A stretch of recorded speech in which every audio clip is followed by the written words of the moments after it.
audits that had been done were lacking, and there are going to be people that go to jail because of it. I'm not going to allow that to happen under my watch, and so we are going to fund with governor's discretionary funding what the state auditor needs to do these audits.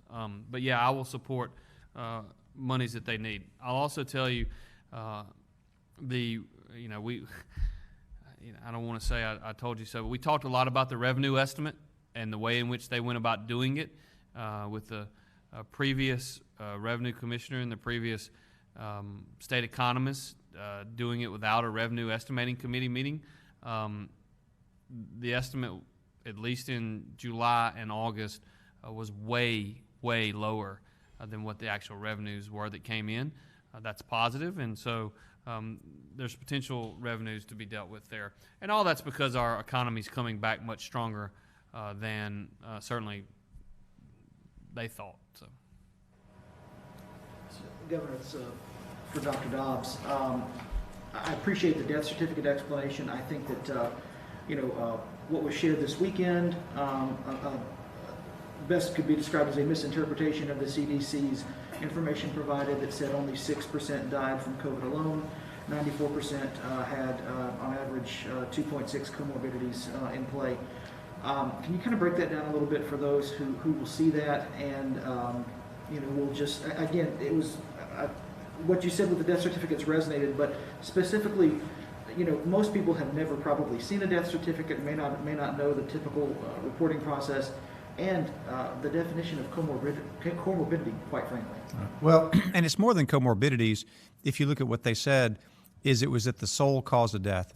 I would argue that it should be zero. No one dies with one thing, right? So if you have, say, bacterial pneumonia and you have kidney failure, that's two things, right? It doesn't mean that the pneumonia didn't kill you. It just meant that you had multiple organ processes involved. COVID is an organ killer, right? And so if it kills your lungs, if it kills your heart, if it kills your kidneys, that's three things. And so just because you have three things on a death certificate doesn't mean that you didn't die. I have never filled out a death certificate, and I've done it for years until recently, where I just put one thing, right? So I'm actually surprised it's 6%. It seems kind of high. It's a horrible misinterpretation of what that means. And if you look at comorbidities, I just do want to reiterate that the majority of Mississippians have a comorbidity.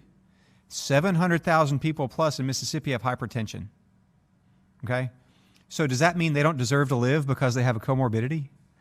Almost 40% of Mississippians are obese. That's a comorbidity. And it doesn't mean that you're, and it does, it's a little bit, I think it obfuscates a little bit the real danger of did they have a comorbidity? Because everybody has a comorbidity almost in Mississippi, unless you're under 30, and even a lot of 30-year-olds have asthma. That's a comorbidity, right? So it's really just a horrible misinterpretation of reality. Jackie with WHBG has a question. You might have already answered this, but can you say where the child who died from COVID-19 is from and the race or sex of the child? And I have a follow-up question. No, we're just going to leave it at the child 1 to 5 to try to protect the identity of the child and the family. Okay. And for my follow-up question, what would you like to emphasize to parents about this tragedy? A young child dying from COVID, as well as like students and teachers that are in the school system, around children every day. Like, what is the takeaway from this tragedy? All right, folks, we are going to switch gears out of this news conference, take you out live to Houston right now. We're getting an update there from city officials as well as elected in Congress. Let's bring that to you right here on News Now.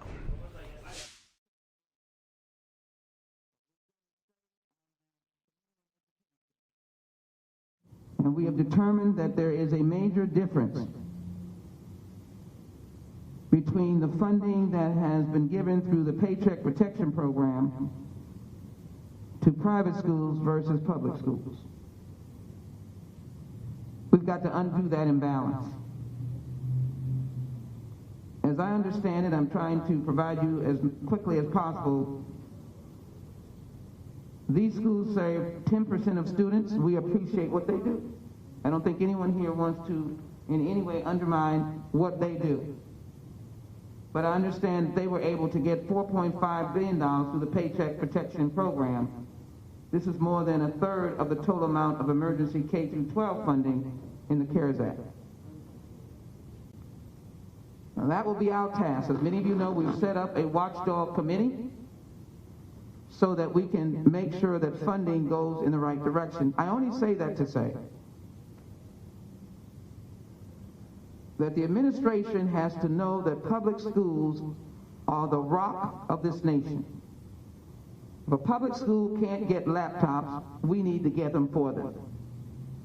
If they can't get hotspots, we need to get them for them.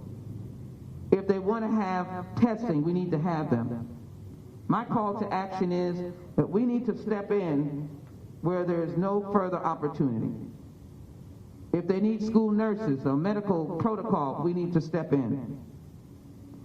We need to make sure that rather than saying what they don't have, that in order to educate children, not only for the period to December 31st, 2020, this is going to go into 2021. And so today, as I listen to all of you, my office wants to hear and wants to be sure that we know what you see as the challenges. As I do that, I will then give you some of the call to action matters in addition to what I've just spoken about, that we can come together and work together as a community. That's what I'm trying to get done, is that we can take pieces of the needs of public education and the community can stand up and provide you with that help. And only parents and teachers are going to get us to understand that. Now I'm going to start off with, because I promised her and I want to see if she can get her sound on, because I don't think anyone has heard from the people who transport our children. We've heard of them, we've spoken of them, but have we heard from them?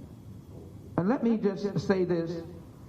I just came back from Port Arthur and Orange and Lake Charles. And so as you well know, there are places in Texas where teachers have evacuated, where there's no power. That means the Texas Education Agency has to realize they've got a potpourri, they've got a diverse situation that needs to be responded to. And I believe that this is no time for the Texas Education Agency to be holding school districts under the law that we are subjected to at HISD, to be shut down, to be canceled, to remove people from their position if they are struggling to get our children educated. TEA needs to waive any orders. They need to stand down and suspend any orders dealing with what occurred 2 years ago. Our children are our problem. So let me first yield to you, Retha Rawls-Thomas, that has served as president on HESP, HFT, and are you able to hear me? Yes, I can hear you. So can you explain to us some of the concerns that we have at this point? And then putting a mic in front of you, maybe your sound has been able to get a little better. You hear me? Okay. Okay, good afternoon. I'm Rita Thomas, president of the Youth Education Support Personnel Union. I am happy to join in the zone meeting, and I wanted to tell her thank you for all of putting forth the one of the points coming from the question, I'm about Okay, this audio, unfortunately, not the best coming from this news conference. So what we are going to do is now take you out to Kentucky, as we are getting we were getting an update there. That shot is frozen too. So let's go out to Los Angeles County right now, continuing to try to bring you always the very most that is happening across the country. And these are activities that are continuing to cause the spread of COVID. Can you address the messaging of these particular banned activities? Things like baby showers, gender reveal parties, and barbecues. Thank you for the question. I will say that gatherings are prohibited. Really, the only folks that should be gathering together are members of the same household. We know that as the holidays come up, this is traditionally what people will do, is they'll get together, and all of it could increase the risk of transmission related to COVID-19. So it was really an intent to be more specific as we understand what we all typically do when a holiday comes around. But those activities are the same activities that were prohibited before. We just spelled them out just as people think about what they may do this weekend. But again, we want people to enjoy the Labor Day weekend, but to do it in a way that doesn't potentially increase the risk of transmission for them or anybody else around them. So thank you again for that question. Now we'll turn it over to remarks in Spanish.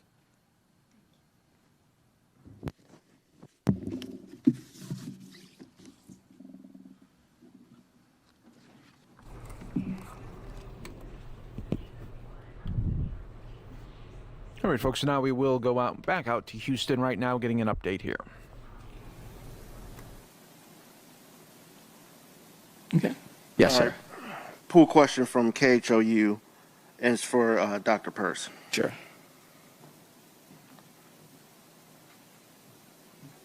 What do the results of the antibody survey tell you?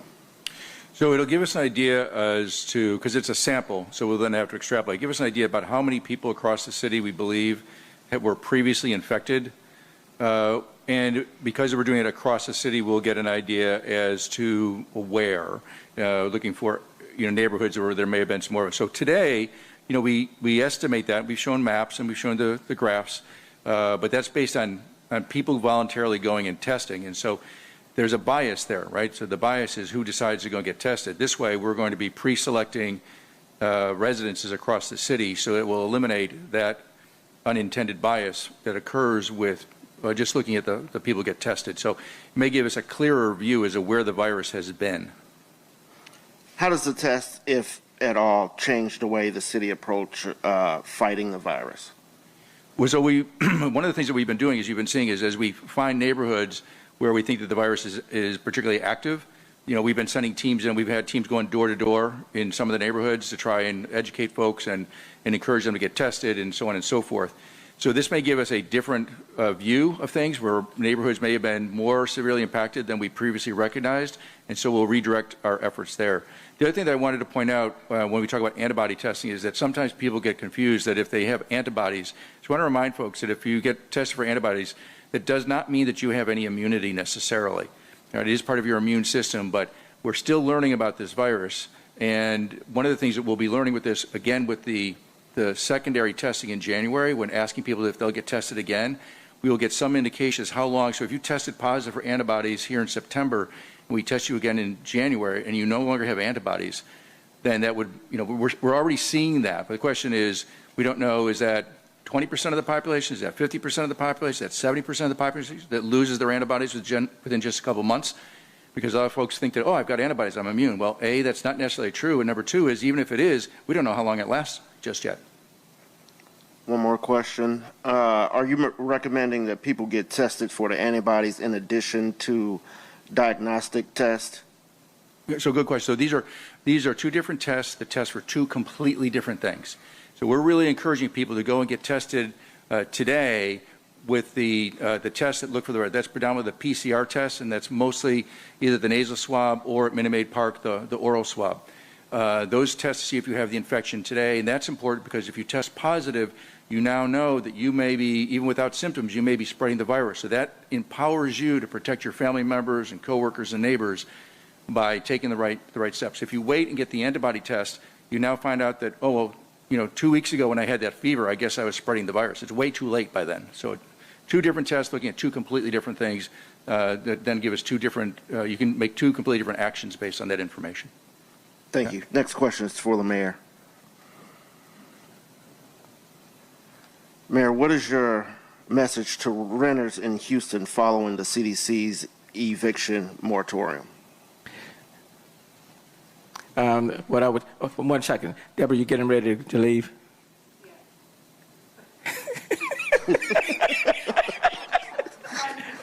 You know, do you have to leave at this point?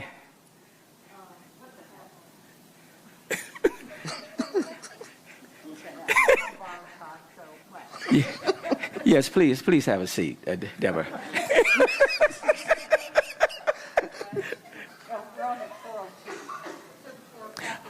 Well, let me do that.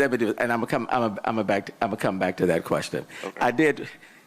I know Deborah is retiring. I'm moving on. I'm changing. I understand. She's changing. I understand.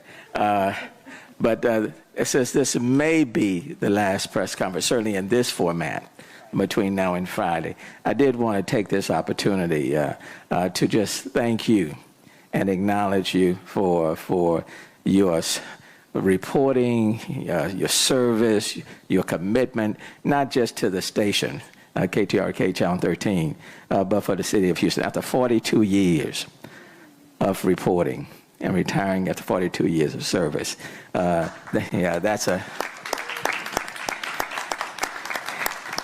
a big deal. And 42 years that I would tell you, we've known each other for a long time in the legislature, and we were going back to kind of look at some of the interviews and things. There are sometimes the interviewing and the questions were tough on me, but through it all, you've always been very, very fair and professional. So I did not want you to leave this press conference today without expressing our thanks and congratulations to you for 42 years of service. And we just hope and pray that the best days of Deborah Wrigley in the future will be far, far better than the days that have passed. So wish you all the very best. Congratulations. Deborah Wrigley, Channel 13, KTRK, 42 years of service. And a District E resident, Councilman, the Mayor Pro Tem. We know, I've got him on speed dial. Is your council member. Another pothole. No, that wasn't you. Thank you, Deborah. Okay, appreciate you. Take care. Bye. Okay, now give me the question again. I forgot it. Give me 1 second. I'll go back to it.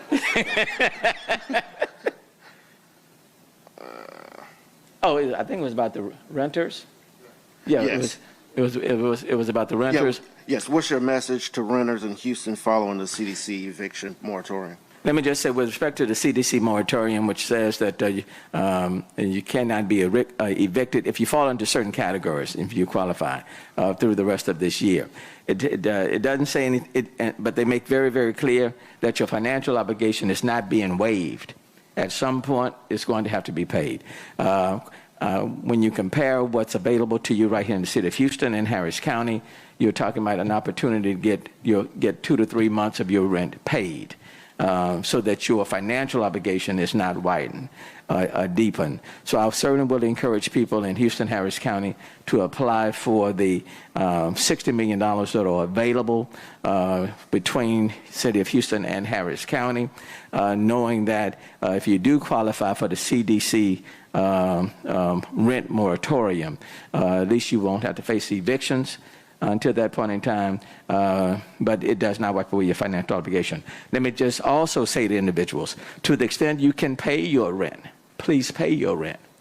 Because what you don't want to do is not be in a position to pay your rent, choose not to pay it because you may not be evicted, and then down the road, 3-4 months, come December, January, when it comes time to pay, and you really don't have the money to pay, and then you don't know which way to turn. So to the extent you can pay your rent, let me encourage people to pay their rent. You know, don't say, well, I don't have to, I'm not going to be evicted. and just choose not to and don't and put it on something else. But do take advantage of the rental assistance program being offered by the City of Houston and Harris County, the $60 million that are readily available.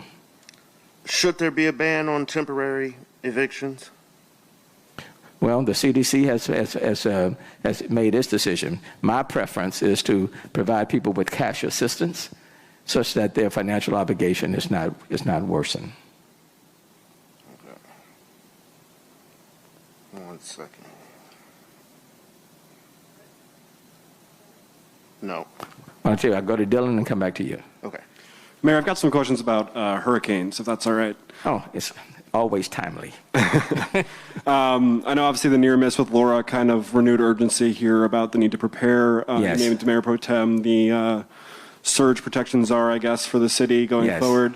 You've been very clear about the need for obviously a coastal spine. There's also this idea to put some barrier islands in the Galveston Bay. Is that something you guys are supportive as a sort of measure that might be able to be done locally as the Ike Dike is being prepared, or are you guys more focused on the coastal spine? I am seriously focused on any I guess mechanism may be the word for the lack of any other, that will mitigate against that storm surge coming into the Galveston Bay that can impact the southern part of Harris counties, that could impact, for example, the Bay Area, the port, and many of those communities and businesses in that area. That's what concerns me. We were very fortunate in 2008 with Hurricane Ike. We were very fortunate. But I don't know how many chances we are going to have. So whether, for example, whether it's the proposal being put forth by the Corps of Engineers, which is a very costly one, could be as much as $31 million, whether it's not as the proposal coming from A&M, or coming from the SPEED program with Rice, with Jim Blackburn and that group, whatever it may be that can mitigate storm surge, then that's what I'm in favor of. What I do know is that we can't keep just talking about it, because we've been talking about it for quite some time, going back 10 years ago, whereas 10 years later and we're still talking about it. We now need to act on it. But let me yield, because I know Mayor Pro Tem Dave Martin and Councilmember Robinson have been very active in working on this project. And Mayor Pro Tem Martin is going to be leading the advocacy effort for the City of Houston. Thank you, Mayor. And we look at it as a system. It's a system of a number of projects, a system of the outside barrier protection at Galveston, where you keep the surge from coming into Galveston. Then you have the interior channel, the interior gates in Galveston Bay. And then you also have the interior system in Galveston Bay with the Galveston Bay Park. So there's a number of things that coincide with this. And then we look at it as a systematic approach. If you look at what the mayor had suggested, had Hurricane Laura come 30 miles further to the west, it would have been catastrophic given the conditions of 20-foot surges into Galveston Bay. The reason why is not only from an economic but an environmental catastrophe. You look at 60% of the jet fuel for the United States is in this area. 40% of the car fuel, of the gasoline, is in this area. So you can imagine 20-foot surge entering Galveston Bay into some of those holding tanks and what could have happened. So instead of talking, we need to become reactive. And we're working on that now as we speak and making sure that we have the support, because the match will be 60% federal dollars and 40% local dollars. Whether that's local dollars here or the state of Texas, it has to be a combination of factors. But it's a systematic approach that will prevent it not only from entering from the Gulf into the area, but more importantly for the city of Houston is the Port of Houston and all of the manufacturing and chemical outlets that we have in this area that is vitally important to run in the United States. If you talk to some of the industry there, they can protect their assets because they build them up high. But what they don't realize is if it floods, people cannot get to the plants. People cannot get to Baytown Refinery to run the products and run the production. So it's not only the physical assets, it's the people who live in houses that are now flooded, roads that are now closed because storm surge. So it's a whole mosaic type of approach. So we're looking forward to doing this project. I met with Chairman Flood Czar Stephen Cassetto today to start talking about what we're going to do initially. And I appreciate the mayor giving me the opportunity to do this because it's vitally important. When you say this project, do you just mean kind of the advocacy for the surge, or are you talking about a specific, the Bay project or the? I'm talking about all the parts of the system, the Ike Dike, the storm surge protection, the interior Galveston gates, studying those, putting it together, and making sure that we have the funding for them. So thanks. And then, and let me just add in closing that piece, we need not wait until we get all of the money to do the entire system, but we do, even if it needs to be done in phases, we need to start moving on it like right now, because it will take a number of years to build, but the storms are not going to wait for us to get it done. So we need to start on it now. Mayor, that's the surge, obviously, and a huge threat, but most experts say we're not ready for the wind or flooding threats either. Are you, as the administration, I guess we'll take those one at a time, with flooding, I know that the city is sort of behind the county in terms of floodplain regulations that passed, I think, last summer. Are those coming to the City Hall agenda anytime soon, or? Well, I don't know if we're behind. I know we've already made the changes where we're having to build up higher, 2 feet, whether or not you're in the 100 or 500 year floodplain. So that's already been done. We are building higher. With regards to all of the, for example, we have 4 hazard mitigation projects that are priority. 3 of the 4 have been approved and moving forward in terms of their design. And that's the floodgates in Kingwood, the North Canal project, the largest stormwater project in the state, $131 million, the $47 million detention project in the Inwood Forest area. And then we are waiting on final approval for the 4th hazard mitigation project in West Houston dealing with TER 17. So 3 of the 4 have been approved and in the design phase, and we're moving forward. With respect to the Willow Water Hole, we've already purchased that shell facility for 13 additional acres of detention along Willow Water Hole. So there are a number of things that are already taking place. So we are in better shape than we were a few years ago. We're not yet where we would like, where we need to be, but significant progress has already been made. I think the regulations I'm talking about it had to do with the amount of detention that developments had to have when they were building. I think they were going to be coming up last June, and they were tabled to January, and I don't think they've reached the agenda yet. I'm not sure if you're familiar with those. I'm not. I'll defer. I defer to both Steve Costello and to Director Haddock on that. And then lastly, on wind, we've been talking to some experts who say Houston's pretty far behind in terms of how its housing stock and buildings are prepared to kind of take a Cat 4 storm like Laura would have been. In terms of the winds. Anything afoot in the city in terms of strengthening those building codes or better preparing for wind damage? I'll have to defer to my people in Public Works on that issue. No one has brought that to my attention. Okay.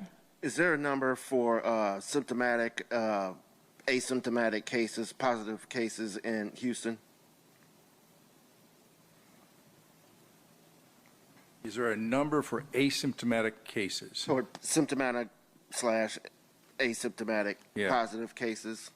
So when we get the test results back, we just get the test result. We don't necessarily get back whether somebody's symptomatic or not. The next level will be whether somebody went to the hospital and was either admitted or seen in the emergency room. We have those numbers, but there could easily be, in fact, I believe that there are a fair number of people in the community who got symptomatic, tested positive, never reached out to their doctor. So we probably don't have the total number of those who are symptomatic. We do if they went to the hospital, because we track in the emergency department how many people meet the signs and symptoms. We get that. We have that. I don't have it with me, but we have that value. And of course, we have the number of folks who got admitted.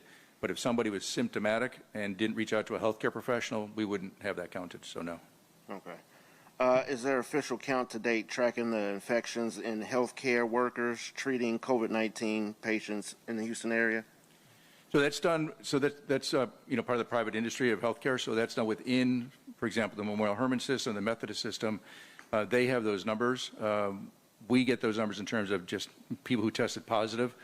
So we leave it to the employers to help track that. And of course, as you know, the health department or the healthcare systems, the hospitals in particular, have done a really terrific job of identifying when their employees become ill and then doing the contact tracing and stopping the spread, such that now there's very low infection of healthcare workers across Houston, because they've done a really excellent job. So I don't have the number for you, but I will tell you that if you go to a hospital today, your chance of becoming infected at the hospital or even a doctor's office is extremely low. Do you have anything you wanted to add to?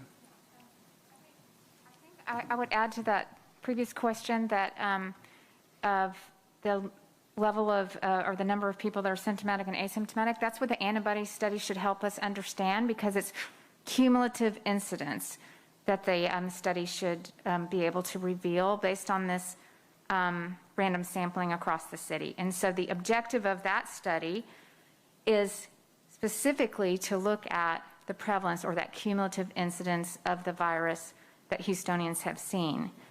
And I'd also want to just be able to let you know that the teams are in the field right now knocking on doors to make appointments for next week. So people that find a firefighter, a healthcare worker, a Houston Health Department Better Together shirt on with badge at the door today, tomorrow, yesterday. 21 homes and 60 block groups across the city have been contacted, and those specific households are the ones that are invited to join the study.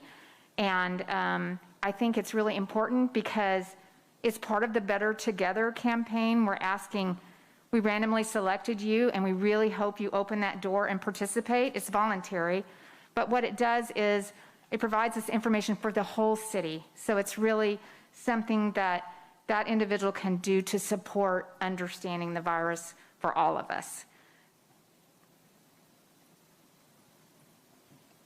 All right, having said that, just another reminder, please fill out the census. The census, please respond to the census. This is the last month, September 30th is the last day for you to respond to the census, mycensus2020.gov. Please fill out the census. And then please bear in mind, Labor Day weekend, keep your guard up. And let me tell you what I found out that will work, that will help you out. A French fry a day.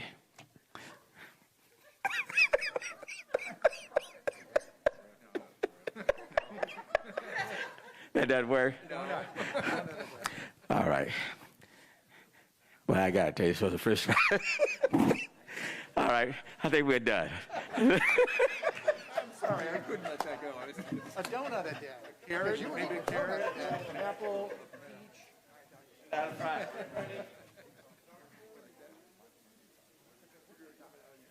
Yeah, and he just alluded him, and I go, Dr. Shaw.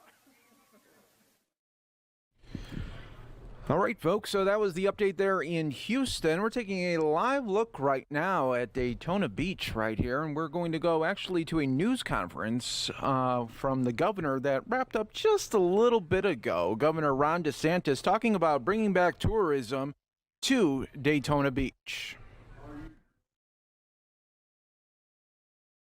Remember when none of this was here when I first got elected to Congress back in 2012, and so I just think they've done a phenomenal job with this. Of course, we have Dana Young, President and CEO of Visit Florida, is also here with us. And we've had a lot of great folks here locally in Volusia County representing a lot of the different businesses and particularly tourism and hospitality.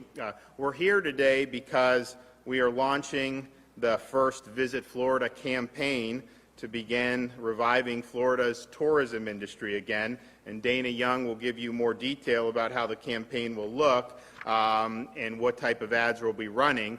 But I think that it's appropriate that we're here in Daytona Beach and Volusia County to make this announcement. Of course, when the COVID pandemic hit the United States, it had a really disastrous effect on employment, particularly in the leisure and hospitality sector. In the state of Florida, when we had between February and April, 1.2 million jobs lost, 550,000 of those jobs were in leisure and hospitality. And so these are folks who work hard.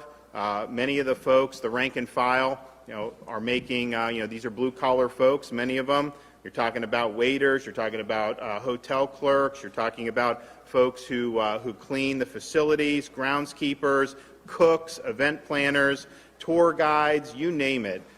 So many people are affected by this industry, and it's important also to point out when you have something like a tourist destination and you have different people that work at the hotel or work at different parts of it, that's not the extent of how it affects the economy. The insurance, everything that goes into operations has an important effect on the local economy, and that's true here in Daytona. But we've seen huge declines over the past 6 months. 12.5% decline year over year quarter one, but of course we really had 2.5 months where things were clicking. Quarter two, we were down 60% year over year, and we understand the consequences of that. But we are seeing a rebound. As many of you know, we have Florida's theme parks in Central Florida have reopened. Disney was the last one to reopen at the beginning of July. That was just as the infections were at their apex here during the summer Sunbelt surge. And by the time they open, we've had steady declines in the metrics since then. And I also want to say, I think Volusia has been able to really mitigate some of the damage that's been caused in terms of how they've handled things.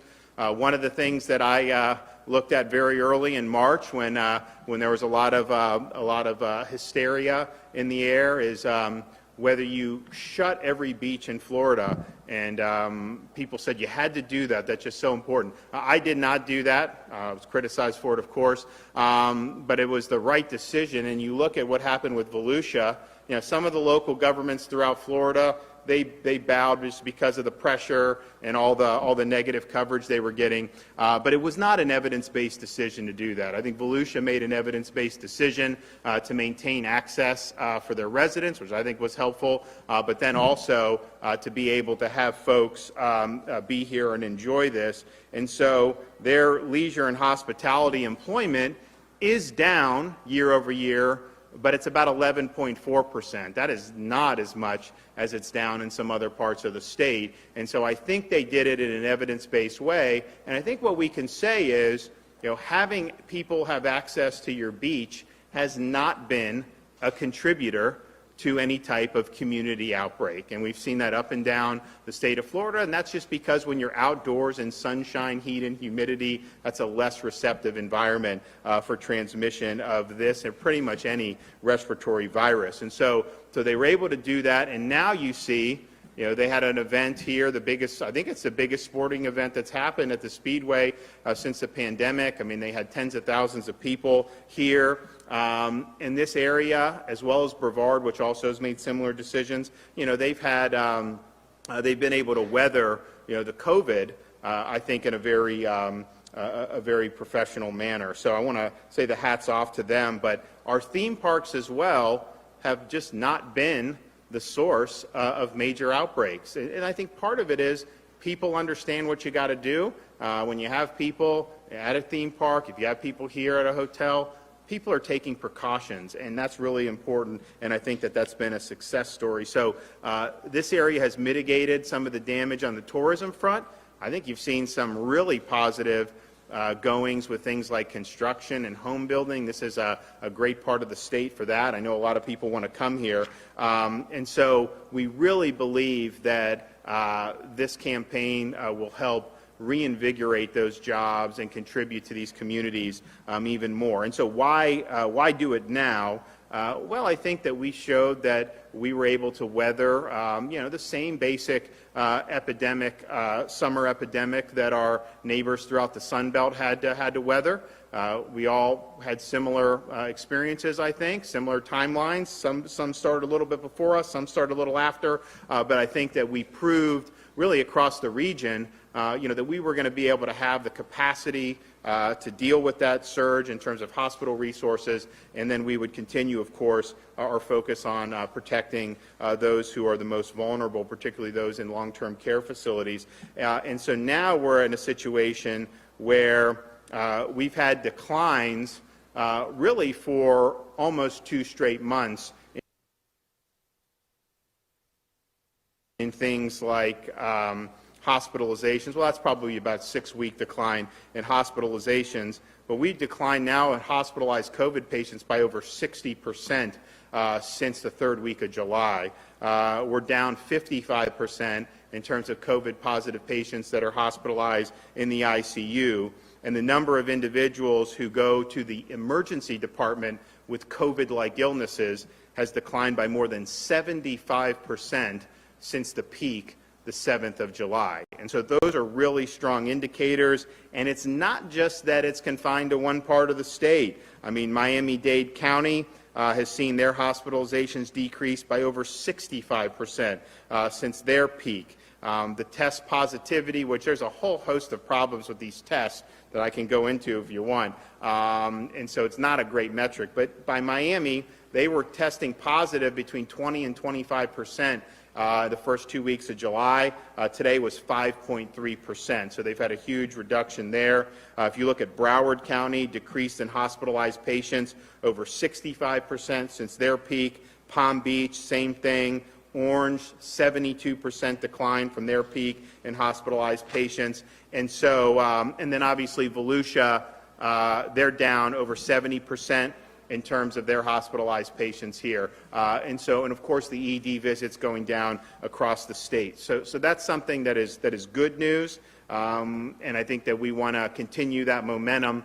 But we also understand that, we've got a lot of folks out there that have been hurting over these last few months. We've got a lot of people that kind of had their livelihoods taken away when our tourism industry collapsed at the end of March. And so I'm excited to be here. I think this is well thought out in terms of the approach that Visit Florida has taken. And, there's always been controversy about Visit Florida in the legislature. And quite frankly, philosophically, some of the arguments that were made by some of my friends resonated with me just in terms of the proper role of government, whatever. But what I always thought of is, okay, yes, just normally, it is what it is. But when you have a hurricane, you have an oil spill like we had, you have something major like that, you're going to need to be able to get the word out at the appropriate time. Because with a hurricane, people see damage in Florida. It could hit one part of Florida, but people think just don't go to Florida. Same with the oil spill. Some people thought that you had that in every beach in Florida. Not necessarily true. So here is a kind of a crisis time where we've had a big decline. And so this is really going to be, I think, an invaluable tool to help show folks that Florida's back and that we welcome folks. And so, Dana, do you want to come up here and give us the details? Yes, thank you, Governor. Absolutely. And thank you, everyone, and thank you, Governor, thank you, legislators, for being here. We are going to show this ad in a little while, so you have to hear me talk before you get to see it. But my name is Dana Young. I am the president and CEO of Visit Florida, and it is great to be here in Daytona today to talk about something very positive. We are here to announce the launch of our in-state marketing campaign, which I will talk about in just a minute. But Governor, thank you for understanding that tourism is the foundation of our economy. You know how essential it is to generate this economic activity in our state and to get these hard-working Floridians back to work. Prior to the pandemic, Florida tourism had just capped its 10th record year of visitation. We had over 130 million visitors to our state. They generated over $91 billion in revenue for our state. For Q2 2020, the governor just mentioned, we are down 60%. Our tourism industry has just been, to put it bluntly, decimated by this crisis. We've had tremendous impacts to businesses and jobs, but the good news is that there is no doubt that Florida remains the best place to vacation in the world. So we have been monitoring at Visit Florida many, many data points to help us decide when the time was right to start bringing people back to the state for vacations. Our data has determined that people right now, even though many are ready to travel, they feel more comfortable traveling closer to home. And right now they're feeling more comfortable driving. So today we are announcing the launch of our exciting new marketing campaign aimed at encouraging in-state travel by Floridians. Floridians, like all of us, have tremendous pride in our state, tremendous pride in everything that Florida has to offer. And our goal at Visit Florida through this campaign is initially to harness that pride that Floridians have and then channel it toward rebuilding our economy. Florida is world-renowned for diverse experiences and different types of destinations, unlike any place else. You can pretty much find something for everybody here in Florida. There are so many parts of Florida that even I, a sixth-generation Floridian and an avid fan of the outdoors, that even I haven't seen and didn't know existed. We often hear people, as the governor mentioned, say that, travelers know about our beaches. They know our theme parks, so why do we have to spend money to advertise them? Well, I'll tell you why. First, because advertising works. If it didn't work, large, sophisticated corporations wouldn't do it. And second, and more importantly, is that Florida is more than just beaches and theme parks. We are a diverse, amazing, unique state. And our job at Visit Florida is to tell the story of the whole Florida to the entire world. So I'm going to show you an ad in just a minute, but this campaign is going to be as broad as a campaign could possibly be. We're going to have heavy digital and social media placement, billboards, a variety of TV advertising, including broadcast, addressable TV, and streaming.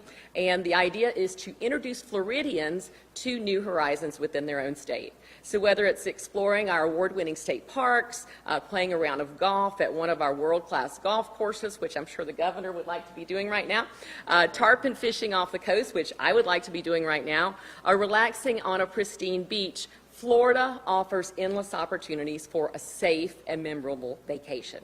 So in-state travel is an important first step in our long-term recovery plan, and we are going to be moving very soon into a domestic U.S. campaign at the right time to start bringing people from around the country back to Florida. One message is very clear. We have rebounded from crisis before, and we will rebound from COVID-19. We are a resilient industry. The tourism industry is so resilient, as is the state of Florida. And with the governor's leadership, we are convinced that our tourism industry will be better than before, within probably a couple of years at most. So thank you, Governor, for your continued support. And with that, I want to introduce you to our new in-state ad. Yes, I've seen it. This is a new one. Just step outside for an epic sunset. Play fairways that feel like faraway lands. Cast away on any old Tuesday. Enjoy the anywhere in the world vacations. We live here because we And to just let people know that, of course, probably the primary concern, but it also is good for people. I think there's a lot of pent-up demand to kind of do some stuff. I think it's been a rough patch for so many people throughout our country that they have the ability to do some of these things. And people have been active this summer, so it's not like they haven't done anything, but just remind that, hey, there's things to do. And if you look, there were parts of Florida, this part weathered it better than many. The Panhandle, I mean, they were having a record summer in many respects. Some other parts on the West Coast, and like the Sarasota, Bradenton, they did a lot. So, it can be done. And even as people were doing that, you continue to see the numbers go down all through July and August. And so I think that's a good thing, and we want to keep that momentum going. So thanks. Anybody have any questions? Yeah.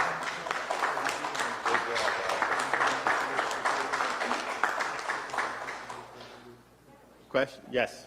So with the numbers going down and new campaign, do you think anytime soon, or how soon do you think it gets big? Oh, well, I think that, these phases, oh, sorry. I tried to get my wife and kids before I came here, and they didn't answer. So, which is, Dad's always the odd man out, it seems, around the DeSantis household. But these, I think we've got to just be a little bit more dynamic. I mean, some of those rigid phases were done in April when we've learned a lot since then. So. We're pretty much, in this part of the Florida, there's not a whole lot that folks, I think they can pretty much do whatever they need to. Now, obviously, we're going to look at some certain sectors in hospitality, particularly like restaurant and bar, about how to do that. My sense is some of these rigid capacity requirements probably aren't necessary at this point, because I think people understand how to distance, how to do different things. So we'll definitely look at that for sure. But look, I think Central Florida, from Volusia, over to the theme park area, really, and actually, if you look at the Space Coast, now that's not really tourism, although people do go for that. Look what all they did during the pandemic. They didn't miss a beat. It was really impressive. And then to see how the theme parks have come back, and even as a big operation like Disney is relaunching, to see the numbers go down, I think it just shows that that you can do these things, you can put people back to work, and you can keep society strong. Governor, you said at Universal the other day that the state would support the theme parks increasing capacity at this point. Any sense of when that may happen? Well, we have no limits on that. They submitted plans to us. We approved. If they want to go more, they're free to do it. I think they made the business decision to start off very conservative, which I think was smart. But I was there when we were there. I just took my son and daughter just to see the DeLorean. My son loves the time machine on Back to the Future. I don't know why, but whenever you see it on, he really likes it. So he's got his little toy time machine. But then we wanted to show him the real thing. So we were walking out, and at that capacity, there was a lot of space. It was not like people were crowding at all. So my sense is that they can definitely do a lot more. And really, when they do these events, a lot of it is, are you going to do an indoor event where people are packed together? If you don't do that, the parks are big enough that they can really accommodate, I think, a lot of folks. So they can definitely do that if they want. It's not because the government's holding them back. They have the ability to do it. I think they just want, and I think it was smart. As soon as they decided to close, as they closed voluntarily, they immediately started to plan, okay, what's it look like when we get back? And they put a lot of thought into it, and I think they've done a good job. But yeah, we're in favor of them being able to do that, and I think they can do it safely, no question. Yes, sir. Yes, I did mention that there is the funding for this to roll over from March. And what kind of cost or investment is this promotional campaign? How much you spend on it? Between now and roughly December, probably around $13 million. Great. All right, thanks. One more. I have one more question.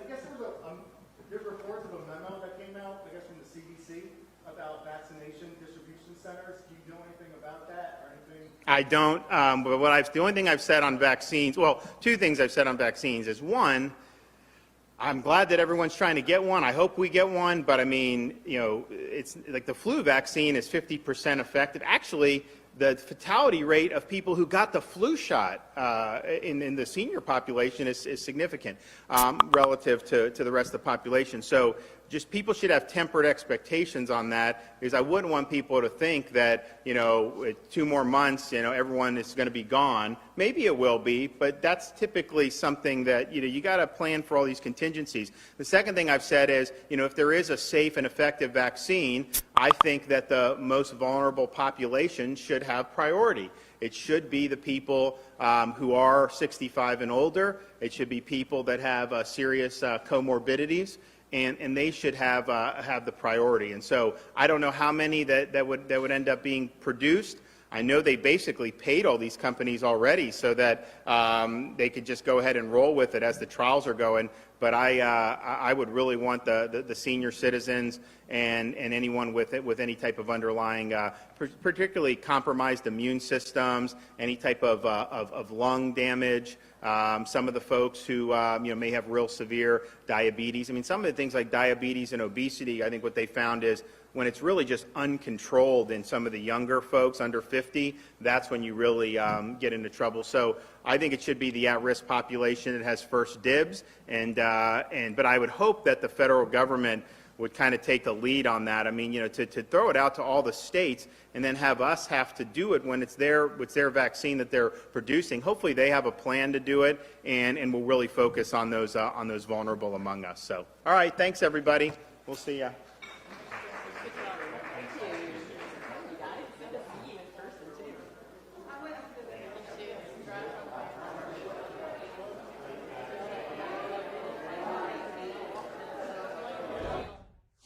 All right, everybody, we want to take you out to this breaking news alert right here in Washington, D.C. Officer-involved shooting investigation is happening right now. We are expecting to get an update from the police here in just a little bit, but the preliminary information that we are receiving here is that an officer-involved shooting in the 200 block of Orange Street, Southeast. An adult male was taken to a local hospital. A firearm has been recovered at the scene.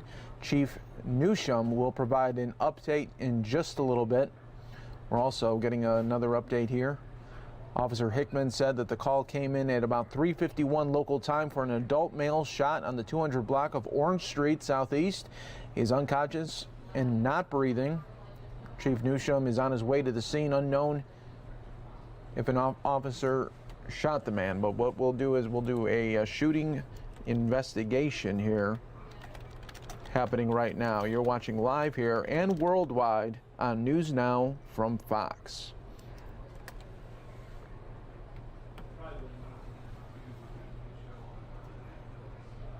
Once we get a little bit more information, of course, we will bring that to you worldwide here on News Now from Fox.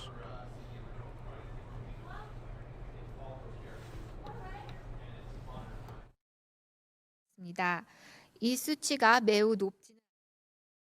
All right, wanted to go to Los Angeles, but that will not be happening. Let's go back out to Washington, D.C. Keep you on this shot for this shooting investigation. Still unclear what happened here, but they did say that they recovered a gun at the scene. So we will be providing you with the very latest as it does happen right here on News Now from Fox.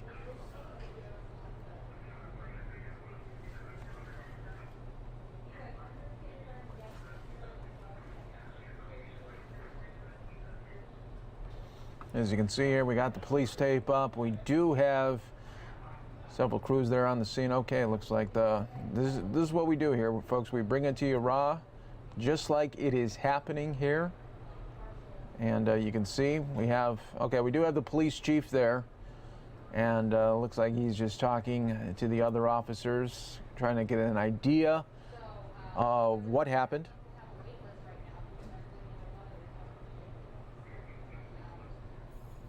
And this is just some of the type of the content that we try to bring to you. Live feeds that are just coming in to our station, and you get it right here as it is happening. You can see the photographer trying to set up a tripod here, getting a better shot. We do have people in the community wondering, okay, what else happened?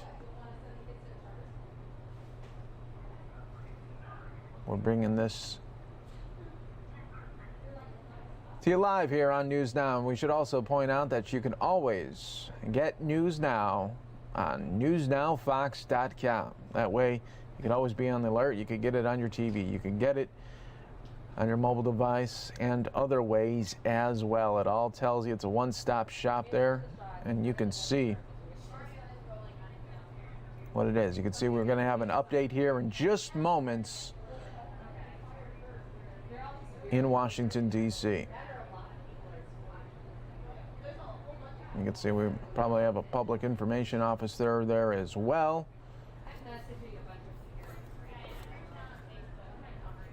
A lot of police there on the scene.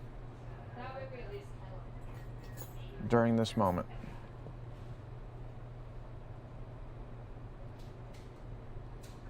Latest information that came of this shooting investigation in the 200 block of Orange Street Southeast. An adult male was taken to a local hospital. Firearm recovered at the scene. The chief is about to give an update here, and you're watching Worldwide on News Now from Fox. Maybe we could be getting an update just moments away here.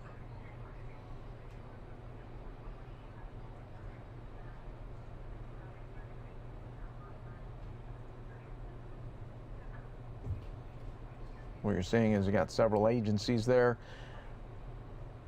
at the scene, bringing you the very latest as it is happening right here on News Now from Fox. We'll take it from here and we'll get you the update in real time and take you from feed to feed after that update is over. We truly appreciate you joining us here today on News Now from Fox, always giving you the live events as they are happening. Check out newsnowfox.com for all the very latest and a little bit more info on where you can continue to watch us worldwide.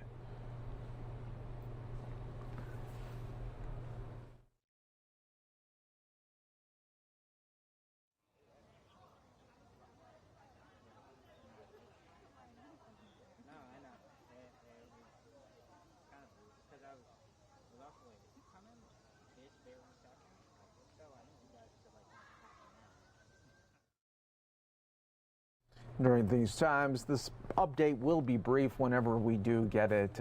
Obviously, a very preliminary right now. It's in the very early stages. Just happened not too long ago.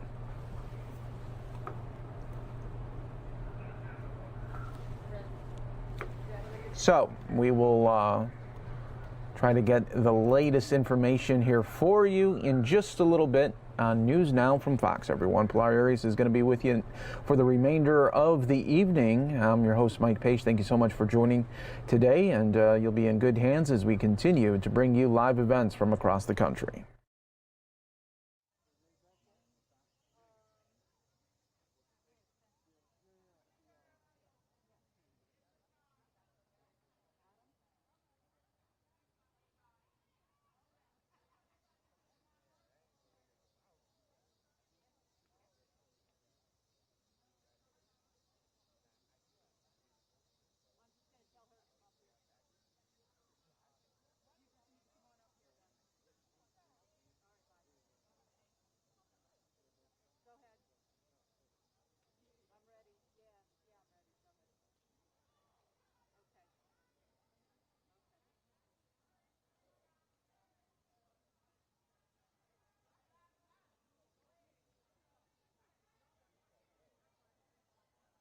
All right, everybody, Pilar Arias back on the News Now from Fox set, taking over what I call Mission Control. Again, we are continuing to stay on top of this shooting investigation in Washington, D.C. Anytime anything like this happens in our nation's capital, you all know about all the lawmakers out there, the president himself. So it's a very scary situation, so that we have to keep an eye on, of course, and we follow all breaking news for you here. So again, we're going to continue to stay on top of it for you here on News Now from Fox. Meanwhile, I'm going to try to take you back out to Houston, Texas. We were listening in to a COVID-19 roundtable with Representative Sheila Jackson Lee. We had a little bit of rough audio. I'm hoping it's been fixed. We're going to continue to listen in here. But we cannot take chances with our children. We cannot. We have to do whatever we need to do to get them what they need, to get what needs to be placed in these schools and in these communities. We have to. It's hard, but we have to continue this fight. We appreciate that perspective.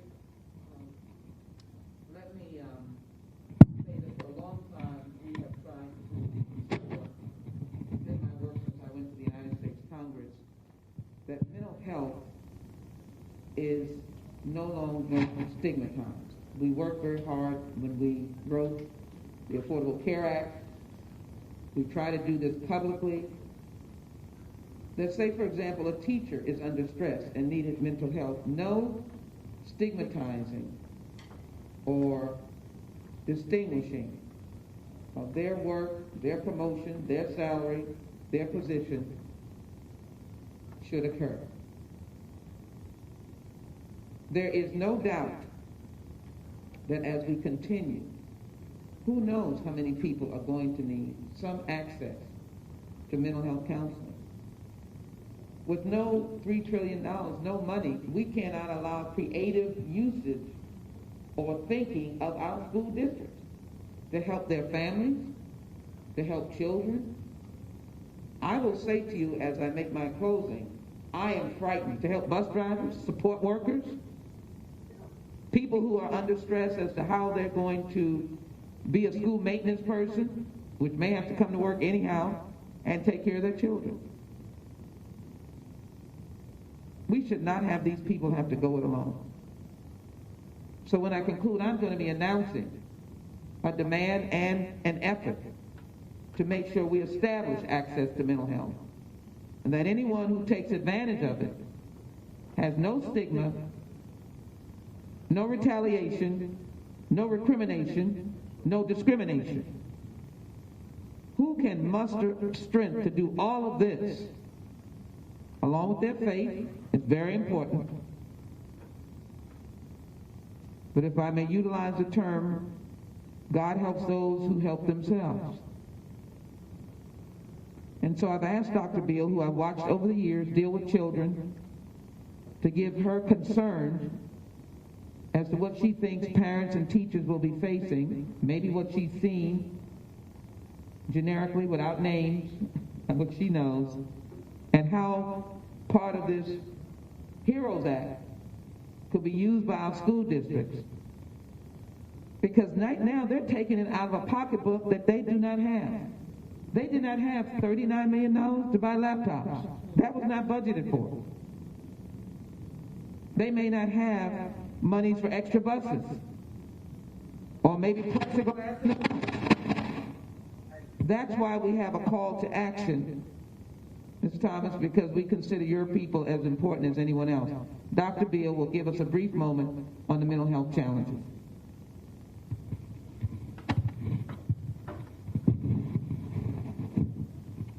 Thank you, Congresswoman Lee, Jackson Lee. I'm glad to be able to be in the room to hear parents and teachers and administrators and workers who are actually make up what children have to experience in order to go to school to get an education. And as I look at each one of you talk, I can see in your hearts were just pouring out that you too could feel what was going on. You felt it from a grandparent's perspective, from an immigrant's perspective, and people that you were discussing in a certain zip code. You felt it from all the workers that you were representing. It's having an effect on you, whether you realize it or not. And as adults, if it has an effect on us and what we deal with on a day-to-day basis, can you imagine what's happening to our children? Okay, emotionally, we really have to understand that no matter how much we try to keep them from certain things, this is affecting them. It's affecting the whole family. I talked to families who've been affected with COVID-19. I've talked to crossing guards who did not have enough money to pay for their housing or things that they needed to do in order to maintain their family. So everything and everybody is affected that has something to do with no matter what district you're a part of.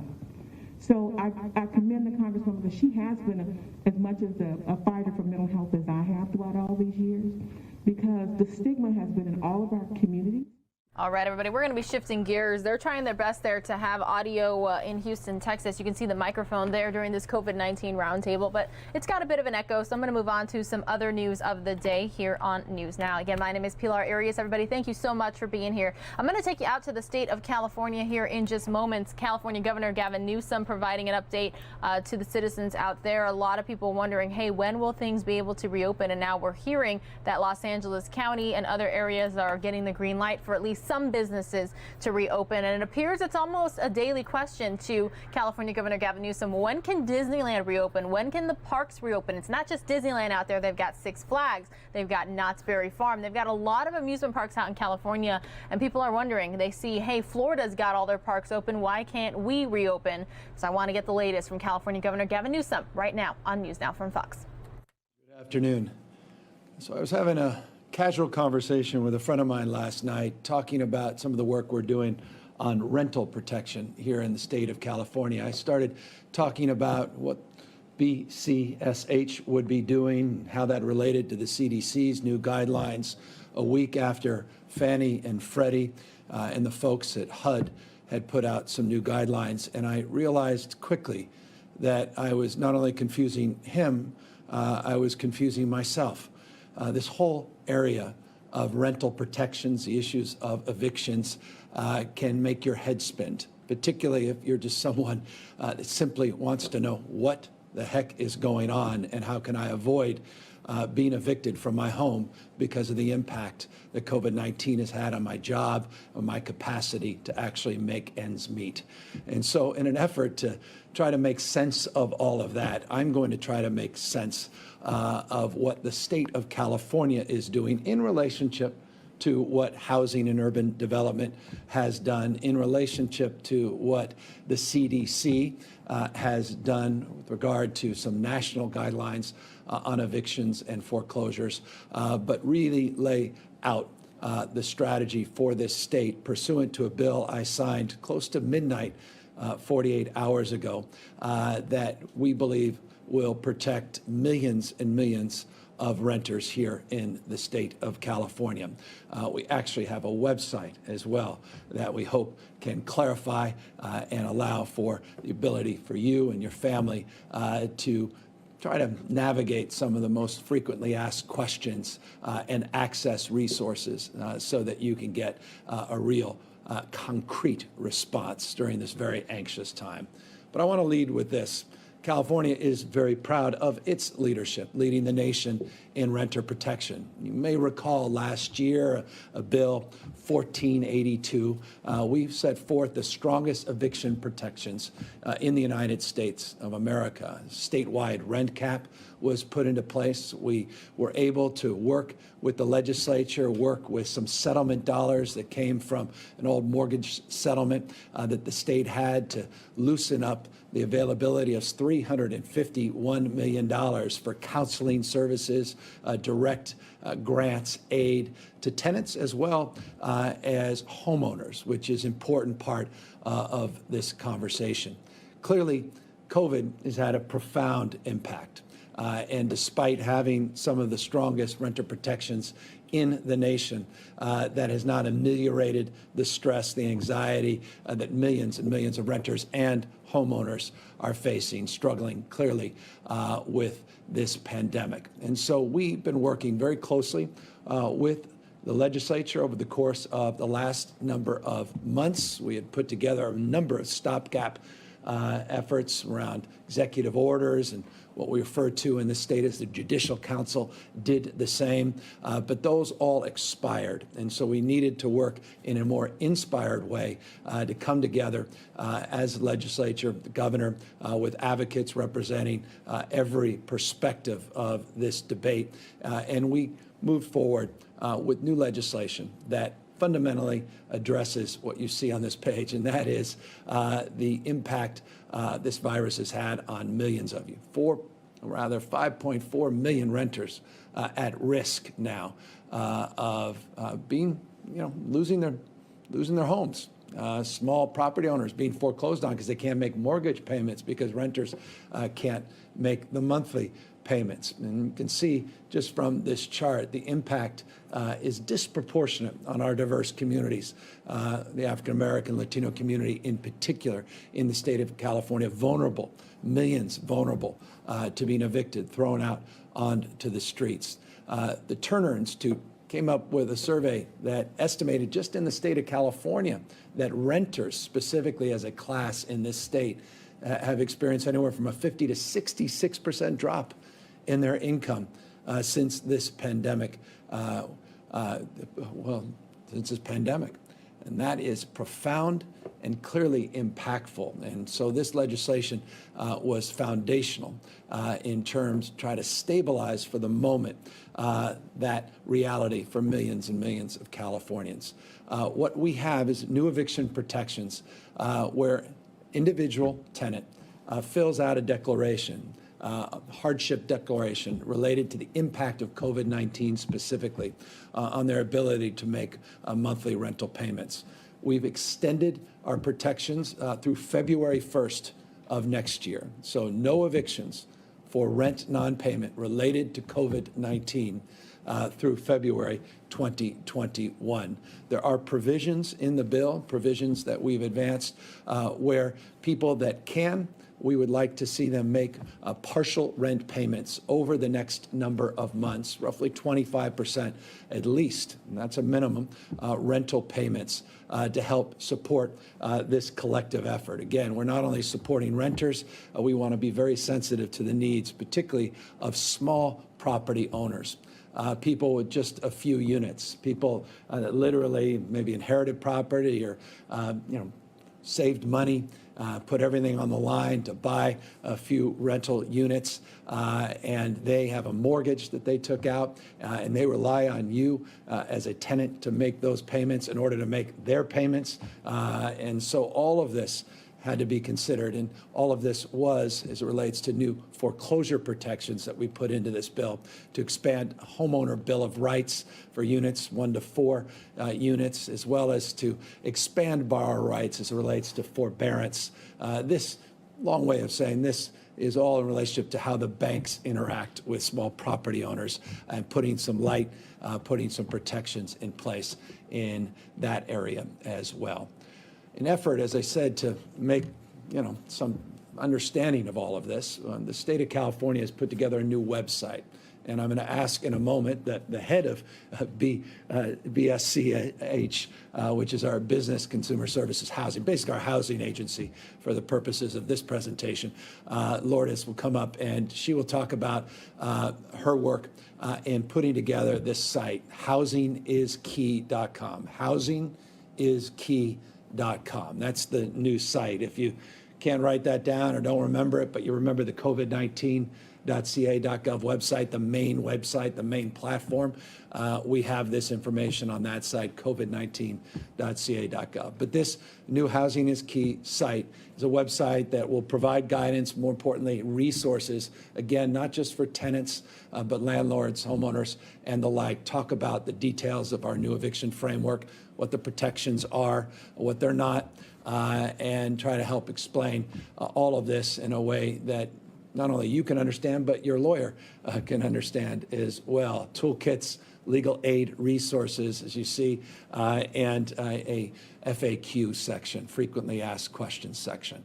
Here's a static picture of that homepage of Housing is Key, and it is now appropriate at this moment that I now turn over this presentation to Lourdes Castro Ramirez, who has worked so hard in her capacity as chair of this agency to make sure that this site is dynamic, up and running, and means something. And I say means something to everybody, every Californian. You'll see the reference to California for all, always mindful that California is the most diverse state in the world's most diverse democracy. And we recognize we speak many languages. Sometimes we speak past each other. We don't want to do either. We want to make sure that we meet people where they are. And Lourdes is here to do just that as she explains the site a little bit more, but also provides some remarks in Spanish as well.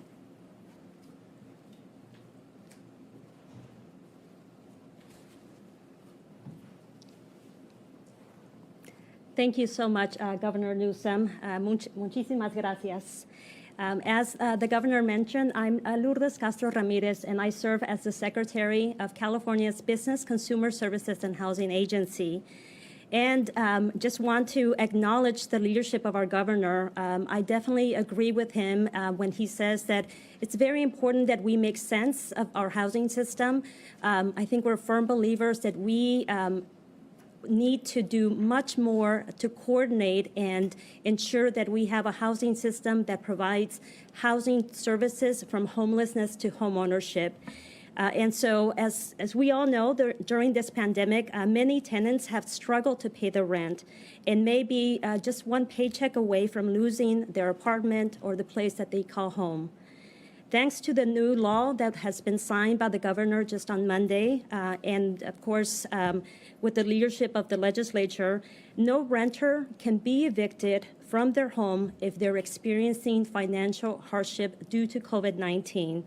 And today, as the governor mentioned, we are excited to be able to launch this one dedicated site to help educate and provide the resources that tenants, landlords, homeowners, and also our partner agencies will need to help navigate through these protections to ensure that nobody loses their place that they call home. The Housing is Key campaign will provide Californians with information in multiple languages with resources as outlined. And so we invite you to visit the covid19.ca.gov or housingiskey.com. And now I'd like to pivot and share some remarks in Spanish for our Spanish-speaking audience and community members. Buenas tardes, soy Lourdes Castro Ramírez, secretaria 19 o la. Our protections are not impacted by those federal rules and regulations. Our protections go a little farther than the federal government. There's no income cap as the federal government currently has. Again, ours go through February 1st of next year. They don't expire at the end of this year. The reference to Fannie and Freddie and Housing and Urban Development, all of those, again, separate tracks, part and parcel of the broad swath of our landlord and mortgage-backed assistance and other federal agencies that are in this tenant and landlord space. Again, not to confuse you, we're just trying to, again, find our own place in this map, in this mix. And California, again, is leaning in more aggressively than we believe any other state in this country. And this resource guide, this website, hopefully will clarify any specific questions you have. And one of those questions, by the way, that you may have is, I live in a community.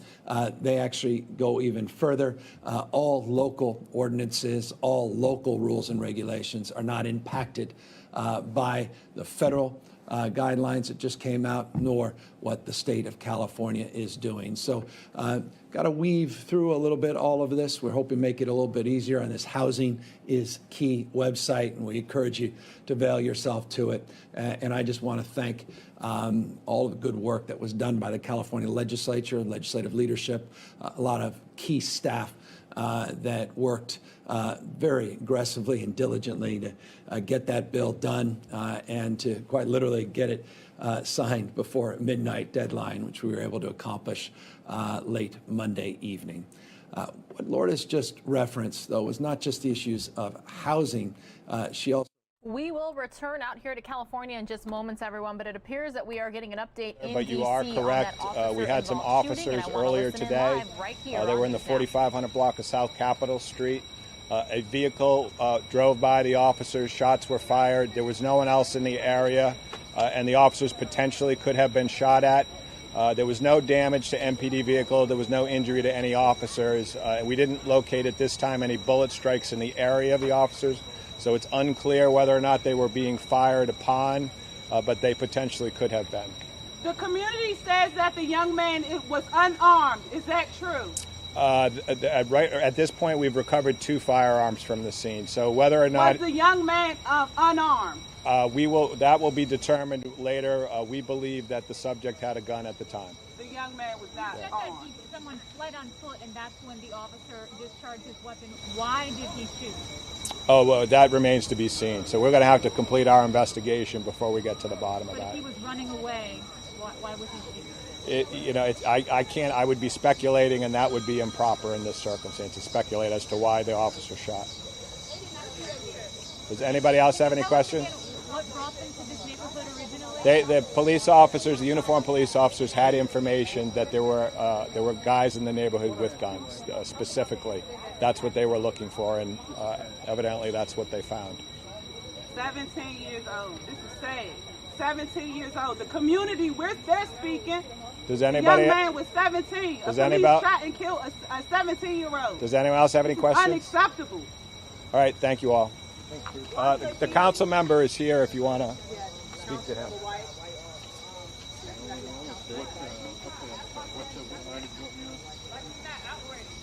Good evening. I don't have much of a statement, so I ask any questions that I can entertain at the moment. So, anybody got any questions? If not, obviously there's some emotion and concern here. Well, we're saying time and time again where there's discrepancies about police officers shooting people. We don't know what the validity of what happened today yet, but we are concerned about a young man being shot. You know, I don't know if his mom said he's a kid. The police department said he's an adult, but we got to figure out his exact age. But I did get a chance to speak to his mom. She's upset. She's around the corner.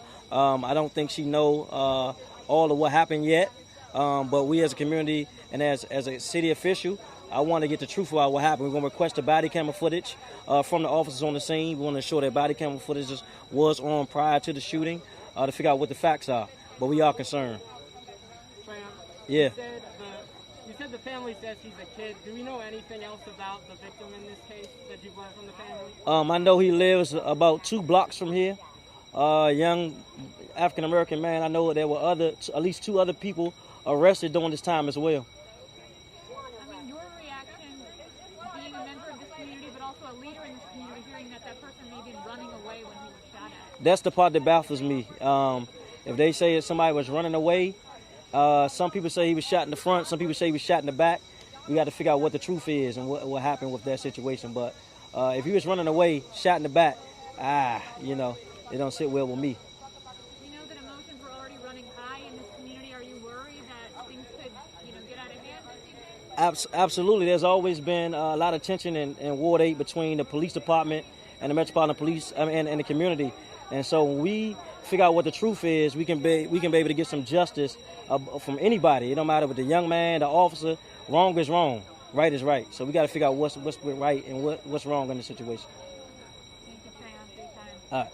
Thank you. All right, everybody. So again, there's a police shooting investigation there in Washington, D.C. We just heard a little bit from officials and from a councilman in the that represents the area. I do want to let you know the latest from our sister station, Fox 5 D.C. They're saying that police are at the scene after an officer shot a person. It sounds like it was a young man. You just heard the councilman there say we're not sure if it's a teenager or an adult. According to the mother, the person who was shot is a kid, but according to police, it's probably an adult. So obviously, this is a very brand new investigation going on. For those of you familiar with D.C., this is on Orange Street on the southeast side. Now, police are saying the person, again, they're referring to this person as an adult male, which is a man, is neither conscious nor breathing. They responded to the scene shortly before 4 in the afternoon out there. The victim, though, has not been identified. Police have not indicated what led up to the shooting. They provided very few details right there in the brief time we were able to listen in, but they do say that a weapon was recovered at the scene. As you can see here, this is a breaking news situation. I will continue to follow it for you right here on News Now from Fox. There's still a lot of unrest across the country about these police shootings, these police incidents. Tensions are definitely running high. There's been protests, there's been demonstrations, there's been looting, rioting, you name it. A lot of eyes on police departments across the country, unfortunately, is the situation at this time. And right now, D.C. police, with this investigation being so new, it's coming up at 3 o'clock here in Phoenix, Arizona, 6 o'clock there on the East Coast. They arrived at the scene not even 2 hours ago. So when and if we get any updates there out of Washington, D.C., I will certainly provide them to you here on News Now from Fox. I'm going to take you back out to California. Governor Gavin Newsom having their update earlier today on coronavirus. Issue of homelessness. It goes without saying these things are connected, putting millions and millions of Californians at risk of being removed from their homes, from their apartments, would obviously impact our greater call in terms of addressing and ending homelessness here in the state of California. This remains the top priority of our administration. As we battle COVID, we have not taken our eye off the ball in terms of our responsibility to address the issue of homelessness. We came in to the year with this being our top priority. We're going to continue to focus on this through the end of this year, and I can assure you for many, many years to come, as we must do more and do better in this space. And so I wanted to give people just an update, brief update in some of those, as it relates to some of those efforts. Last year, you may have seen, and we talked a lot about it, we put an unprecedented amount of support to address the issue of homelessness, supporting cities and counties with discretionary money, the likes of which they've never had in the past. Close to $1 billion direct supports for homelessness. And that's not our entire housing portfolio. That's just specifically targeting the issue of homelessness. It's not just about spending money, and I recognize that. It's a resourceful mindset. Doing things differently is also foundational in our approach, and that is deeply part of our focus as we moved into this new year. We did $628 million in this last budget, despite historic budget shortfalls.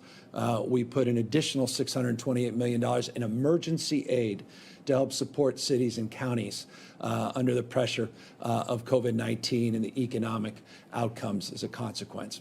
We also announced efforts this year to put $600 million into a new initiative, Project Home Key. I've talked about it in the past.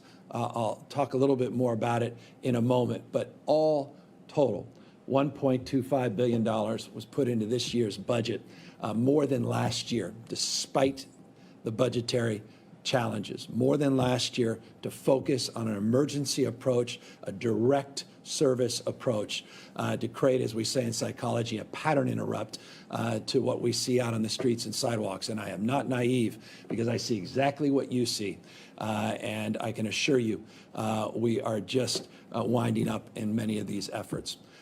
Project Home Key comes from a program many of you are familiar with, which is our Room Key program. Just since April, and I think this is an important slide, just since April, we took pen to paper, came up with an idea, and looked at this COVID crisis anew as it relates to the issue of homelessness. And we have provided housing for 22,000 people just in the last few months. Years and years to build up a system. And overnight, just in the last 100-plus days, we were able to serve over 22,000 individuals. We were able to procure over 16,000 hotel rooms, 344 different hotels in 55 of our 58 counties, including sovereign tribal nations that participated in this unprecedented effort, this unprecedented program. We want to build on that program as we built last year an additional point of access, and that was 1,345 new trailers that we were able to get out to 26 counties and 2 tribal nations. By the way, 1,345 trailers. These trailers went out, were delivered, and these trailers are not just for one individual. Many families are in these trailers. Many individuals have cohorted in these trailers. It's been, again, part and parcel of our emergency response to deal with this crisis, all part, again, of the Project Room Key effort. But as I said, this Room Key effort now is merging into a Home Key strategy, more permanence. That was an emergency response. Now we need a permanent response. And I've long believed that homelessness is solved through permanent supportive housing. I said it many, many times that shelter solves sleep, but housing and supportive services solve homelessness. I've had a bias for decades, housing first. Housing as a point of stability, point of pride, a key, a lock, place to call your home. Then you start dealing with the underlying issues, the reason people are out in the streets and sidewalks in the first place. But stability is foundational. You live out under the elements, you live under a freeway overpass, and someone says, well, maybe you shouldn't self-medicate any longer. That's harder to convince an individual than when they have a place to call their home, a place where they feel safe, where they can actually put their belongings, when they can take a deep breath, and they can start contextualizing the conditions that led to their situation in the first place. And so that's why we have put tremendous effort and very gratified that this effort was supported by the legislature, supported by many in the advocacy community and many cities and counties, which I'll get to in a moment. Unprecedented, $600 million program to purchase permanent hotels and motels and apartment buildings throughout the state of California so we can convert to being part of our permanent stock of support. Not all permanent supportive housing, many transitional housing. Many of these units could be used for a myriad of purposes, but provide us assets the state has never had in the past. And let me just make this crystal clear. As a former mayor, the state hasn't been focused on the issue of homelessness. It hasn't been a focus of many, many administrations. It's not a point of critique. It's just factual.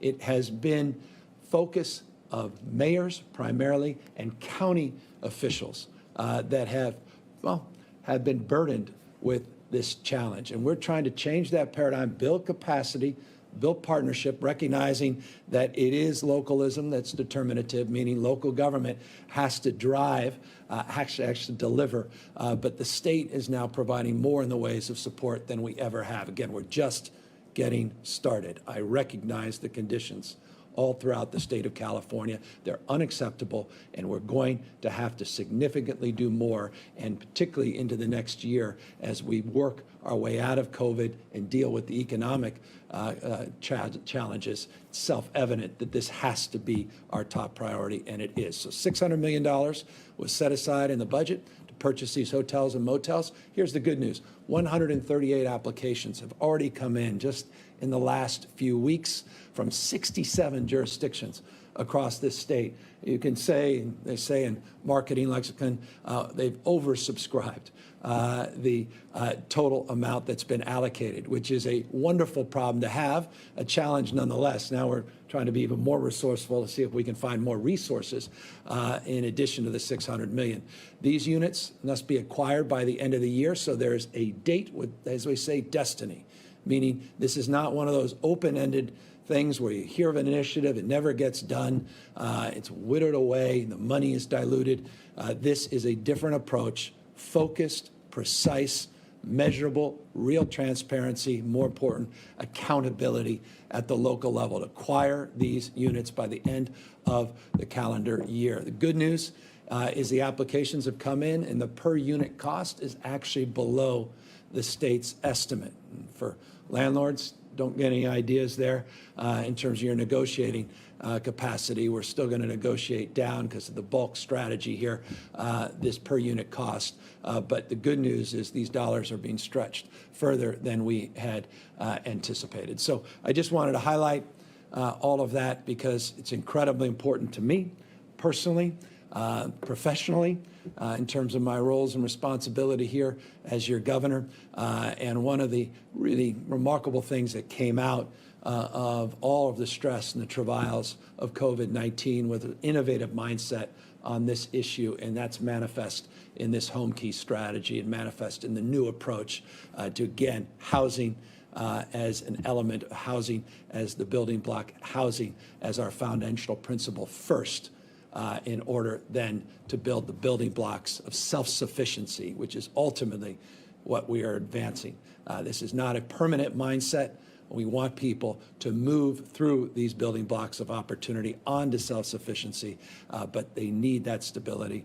And Home Key, we believe, will go a long way, one of many programs, but go a long way to providing that.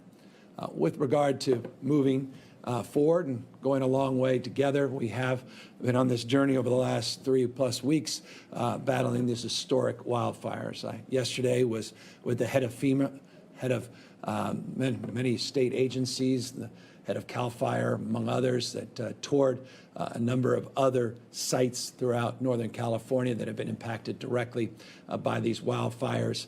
We were out what we refer to as the CZU complex yesterday and talking to residents, talking to local elected and local leaders of every stripe about their efforts to repopulate many of the areas that were directly impacted by these fires.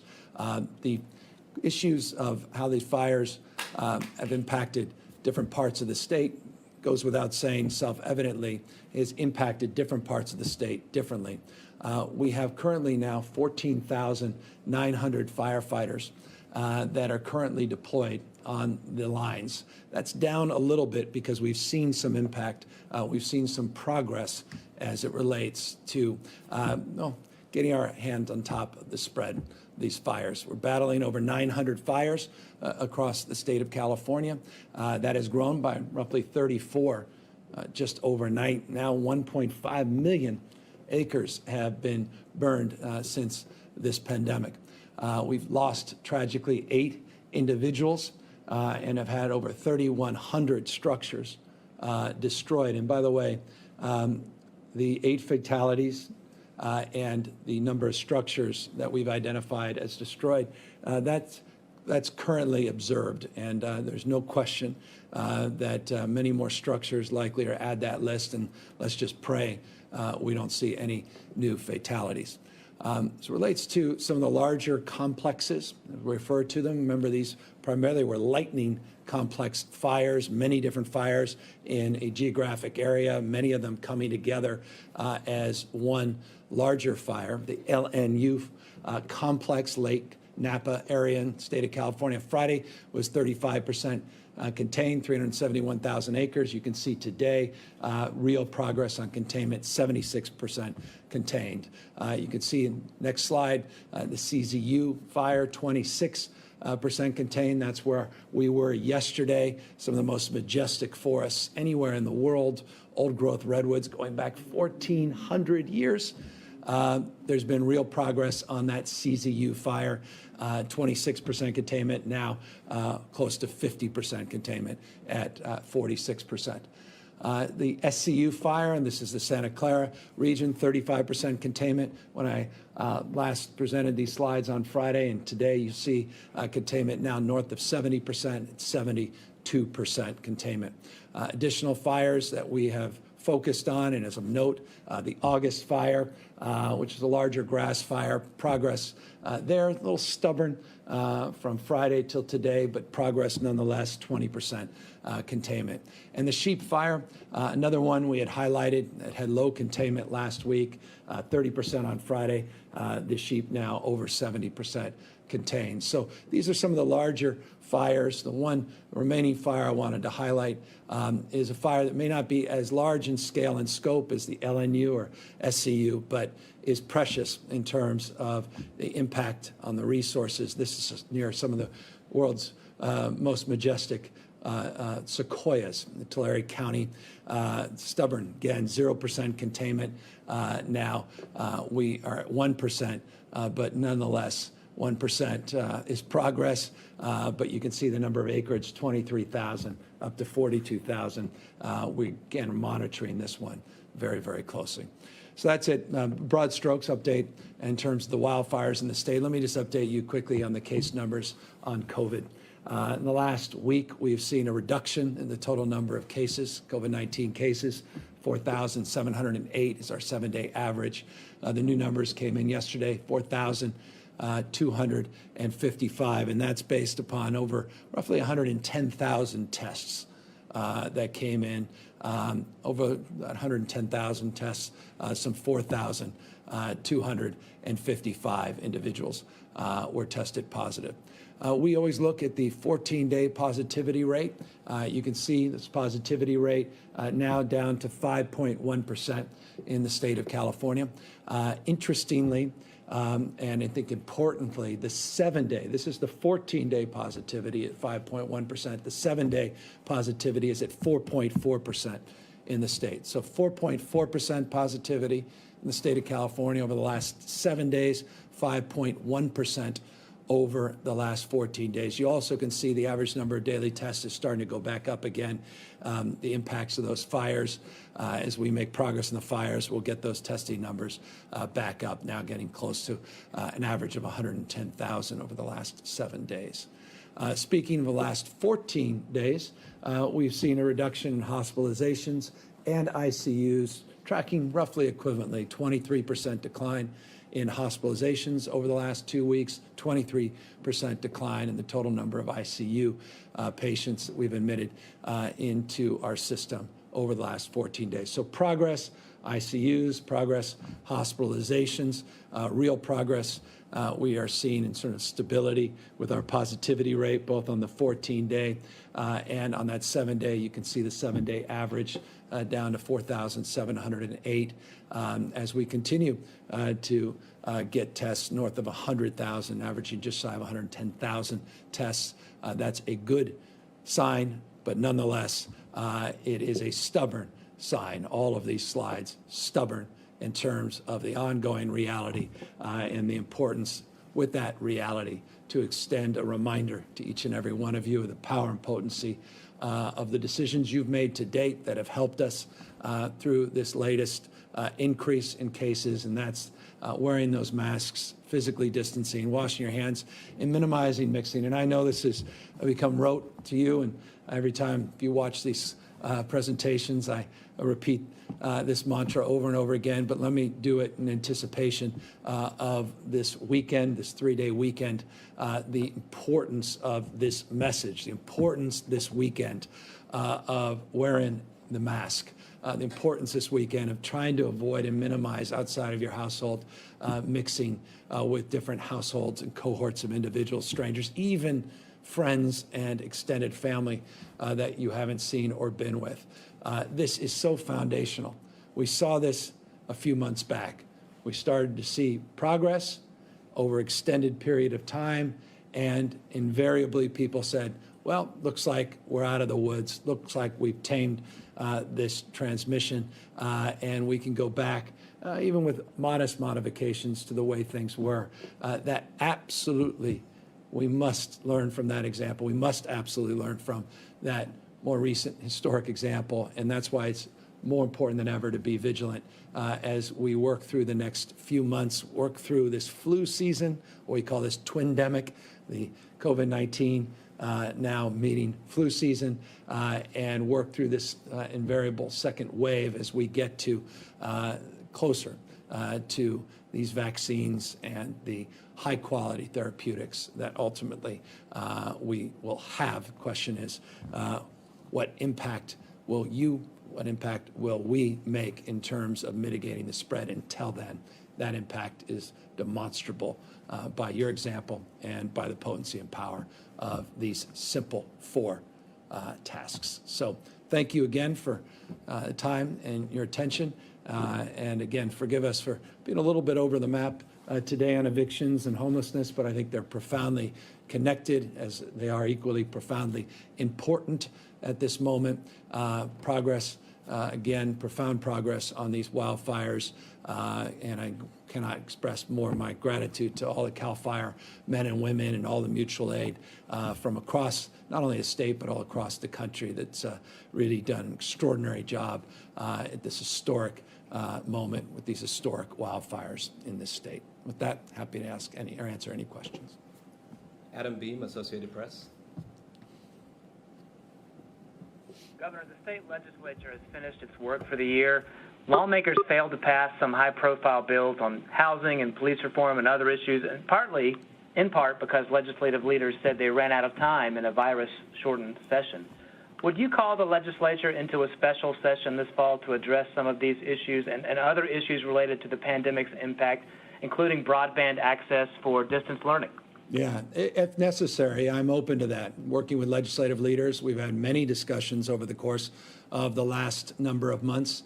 There were some procedural issues that you're referencing. There were some issues that were rather curious where both houses passed legislation. We were looking forward to seeing that legislation land our proverbial desk for signature.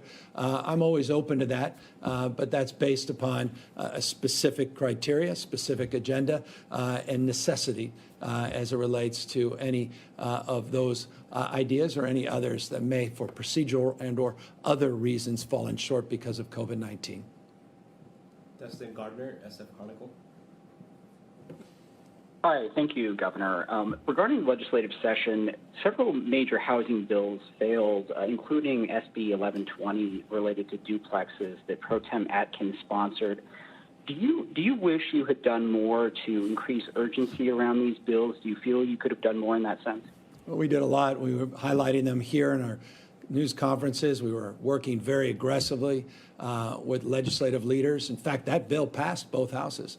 One specific example of a bill that a lot of people worked hard on. No one worked harder than the Pro Tem.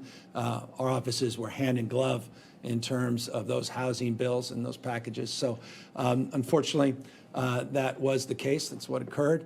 And so we are looking forward to jump-starting those conversations. We got 18 bills done last year. A number of housing bills did make their way to my desk. A number of areas that we continue to work on where we're committed to the cause. And I think both the legislative leaders, both representing the Assembly and the Senate, are committed as well. And a lot of work has been done this year, which will lay the foundation for us to move very, very quickly into the new session. But again, we are working very, very closely with Speaker Rendon and Pro Tem Atkins, and very grateful, particularly the Senate's leadership with those bills, and just unfortunate that a number of them are not making their way to my signature. Brady McDonald, Orange County Register. Hey, Governor. I had 2 questions related to theme parks.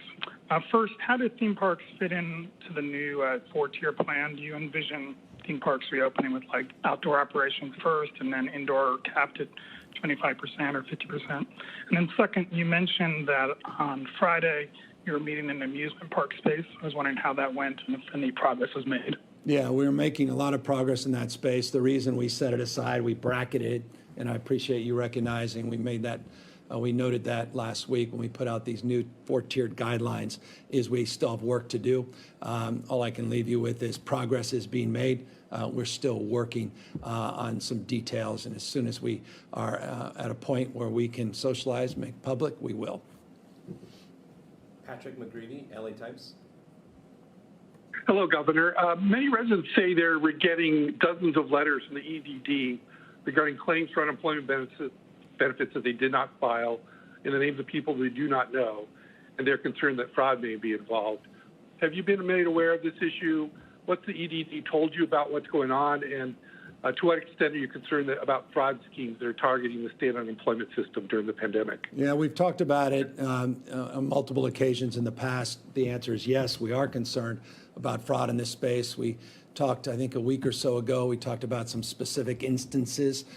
You've added to an example, one of legions of examples of people across the spectrum, not just at EDD, that try to take advantage of taxpayers, take advantage of others. And we are working with local authorities as well as state agencies, working with federal authorities across jurisdiction to weed that out, to call that out. And I appreciate you highlighting that as it is a top priority for all of us, again, at every jurisdiction, federal, state, and local. Alex Michelson, Fox 11. Hi, Governor. Thank you for the question, and no grenades coming today. The issue of homelessness, you talked about it, about some of the progress that you've made, and clearly there is some progress being made on that front. But there's also such a problem that remains, so many people still on the streets. And I'm wondering, now that you sort of have some time to think about this, what do you think is really working in terms of what you're doing? And perhaps what is not working in terms of what you're doing? And is there any thought also in terms of commercial real estate, which is now not being used as much because of people are working from home, maybe using some of that for housing? Yeah, I mean, the reality is the answer to that is yes, and local government has the capacity now and the resources they have not had in the past and the flexibility that they haven't necessarily had in the past to be creative in that respect and to look at modifying existing use, to have the ability to move money at the local level, regional level, as well as the city level to match a sense of urgency that's needed to address this issue. Look, here's my belief, couple things. It took us decades to get to where we are. I noted in my State of the State, and I'd encourage you to go back to my State of the State, we are committed to all of the things that we announced in that State of the State. Of course, none of us saw this pandemic coming as it relates to the impact that broader agenda and vision has had as related to the pandemic, meaning we've been impacted in terms of the pace of some of the things that we promoted. But we are resolved nonetheless to continue to advance those specific proposals and more broadly that agenda. And fundamentally, and this goes to your question, the fundamental agenda is, from my humble perspective, what doesn't work is continuing to do what you've done. You have to do things differently. There are certainly programs that work. They deserve to be replicated. But there are programs that do not work, and we need to call them out. Just because you have a program, just because you have good intentions, doesn't mean you're producing real results. There has to be more accountability. More accountability of providers, more accountability of local government. More accountability for people to say, you know what, this is not someone else's problem. This is not another city's problem. It's not another county's problem. We're going to take responsibility. We have a role to play. That's our approach on housing as well. Just ask those 47 cities that we put on notice relating to meeting their housing element and their goals as it relates to constructing more units. So our approach now, it's, you know, we've been in here. This is just the second year, our second legislative session. Our approach is more accountability, a lot more transparency. We're going to provide more resources, but we're going to expect better results. And the area where I think we can agree on that can produce demonstrable results is, again, focusing on assets, these permanent assets, the ability to convert hotels and motels and buildings at lower costs, and the time to actually converting them happening within months, not literally many, many years, I think can provide us more resources than the state has ever seen and more capacity to see results. Because what you want at the end of the day, you want to see people moved off the streets. So many people think of homelessness. I think homelessness broadly, most people think about it as street population. That's one subset, chronic homeless. That chronic homeless issue has exploded in this state over the last number of years. It's unacceptable. And we have to hit it head on. We have to do it ethically, morally. We have to do it compassionately, but we also have to do it with more accountability and more transparency. And look, I'm a taxpayer just like the rest of you watching. It's not just about more and more money. We want to see more and more results. And so this project, Home Key, is about moving in that direction. This is a big, bold push. Trust me, in the past, it's been incremental. Been a few $1 million here, a few $1 million there. Maybe you hit $10 million and everybody thinks this is a historic moment. We're talking about close to $750 million. We're going to leverage more money than that $600 million. Overnight, just in a few months in this space. That's something we've never seen in the state's history. And so I think that could prove to be very, very instrumental in jumpstarting a completely new narrative as it relates to this issue. And if it doesn't, we'll own that and we'll come up with new strategies. It's one of many strategies, but maybe the most foundational. And it will anchor, from my perspective, the new approach that we're advancing here in this state. And that new approach was, again, enunciated in that state of the state. And that includes across the spectrum additional strategies, particularly on the issue of mental health, on issues of conservatorships. On our proposal we referenced called CalAIM. We're not walking away from CalAIM. We may have had to delay the $695 million investment in that proposal to integrate brain health and integrate physical health and lead the nation in this reform, and that's foundational in any real strategy to address the homeless issue. I'm once again cutting off California Governor Gavin Newsom, everyone. I'm not sure if they're replaying this update from police earlier in Washington, D.C., or if this is live again, but I still want to listen in. Is there any connection between this shooting and a report we got from MPD that an officer was fired on South Capitol Street about a half an hour before this? We don't have anything to tie the two incidents together, but you are correct. We had some officers earlier today. They were in the 4500 block of South Capitol Street. A vehicle drove by the officers. Shots were fired. There was no one else in the area, and the officers potentially could have been shot at. There was no damage to MPD vehicle. There was no injury to any officers. We didn't locate at this time any bullet strikes in the area of the officers, so it's unclear whether or not they were being fired upon, but they potentially could have been. The community says that the young man was unarmed. Is that true? All right, everyone. So again, this is not live. This is a replay of the police news earlier about the shooting investigation there in Washington, D.C. I just saw someone walk up to the podium again, and I wanted to get the latest update for you there. So Gavin Newsom, he's only got about a few minutes left here for his update from earlier today, about 15 minutes or so. And then we've got some other coronavirus updates from across the country. You are watching News Now from Fox. Thank you so much for being here. If you wonder, hey, what are all the platforms that I can watch you guys on? Just head on over to newsnowfox.com. That's NEWSNOWFOX.com, newsnowfox.com, and you can see right there in our brand new website. Back out to California, everyone. Representing the Assembly and the Senate are committed as well, and a lot of work has been done this year, which will lay the foundation for us to move very, very quickly into the new session. But again, we are working very, very closely with Speaker Rendon and Pro Tem Atkins, and very grateful, particularly the Senate's leadership with those bills, and just unfortunate that a number of them are not making their way to my signature. Brady McDonald, Orange County Register. Hey, Governor. I had two questions related to theme parks.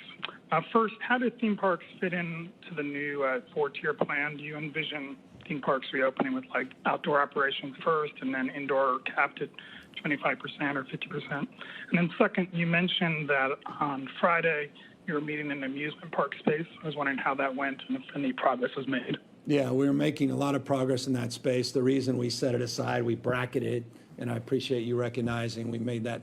We noted that last week when we put out these new four-tiered guidelines, is we still have work to do.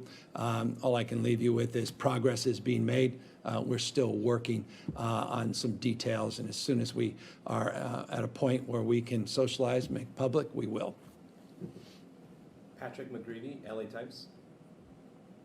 Hello, Governor. Many residents say they're getting dozens of letters from the EDD regarding claims for unemployment benefits that they did not file in the names of people they do not know, and they're concerned that fraud may be involved.